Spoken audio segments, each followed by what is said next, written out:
کہ جو خطبہ پڑھا جاتا ہے اس کا ہی ہم نے کبھی مطلب ہی نہیں سمجھا، کبھی جانا ہی نہیں۔ یہ بات کہنے کی ضرورت اس لیے پیش آئی کہ امت کا بہت بڑا طبقہ دین کے فہم سے غافل ہے۔ دیکھیں دین کے اندر دو طرح کی چیزیں ہیں، دینی علوم کے اندر دو طرح کی چیزیں ہیں۔ دینی علوم کا ایک وہ حصہ ہے جس کا تعلق روزمرہ کے امور سے ہے، روزمرہ کے کام سے ہے، جس کو ہر امت کے ہر طبقے کو ادا کرنا ہے، نبھانا ہے، اس کو پورا کرنا ہے۔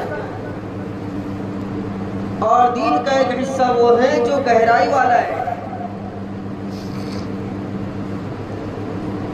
فقہی مسائل کا وہ حصہ جس کے اندر کافی مہارت کی ضرورت ہوتی ہے اور اس کا تعلق روزمرہ کے ہمارے کاموں سے نہیں ہوتا، ایک حصہ وہ ہے۔